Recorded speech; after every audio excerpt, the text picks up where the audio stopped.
All the Light We Cannot See by Anthony Doerr. This book is about Marie-Laure and her father, right prior to World War II and also during it. Marie-Laure was born in Paris, France in the late 1920s. Tragedy struck right away when her mother died when she was very, very young. She was raised by her father, and he worked at the Museum of Natural History in Paris, and she loved going there with him because there were all these things to touch and all these people to talk to, but she particularly liked the ocean displays and all the shells and the creatures of the sea. Marie-Laure had another tragic incident when she was 6. She couldn't see. Her father took her to many specialists, but it didn't help. She was pronounced totally blind in both eyes, and the lights really went out for her.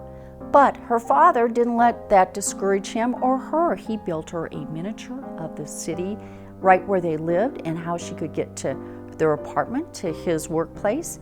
And she used this miniature. It had different things that turned and would show the streets and got around just fine. But then when she was 12, the Nazis came to Paris, and her father had to flee right away. They barely made it out in time.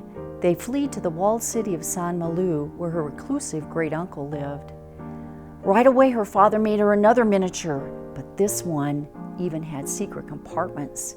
But she was able to get around Saint-Malo just fine and was right by the sea, which she actually loved. But then the Gestapo came and they took her father away. They said he'd stolen a valuable jewel from the museum. Marie-Laure was very, very scared. She wasn't quite sure what she was going to do. She didn't get any letters from her father. She didn't know where he was or how he was doing. And her great uncle had a radio in the attic. Was he part of the resistance? There was this strange boy wandering around too, and he was asking people all sorts of questions about radios. Would he find something in their place? Did her father really steal the valuable jewel that they said he had stolen? It was very, very dangerous to her, so they said.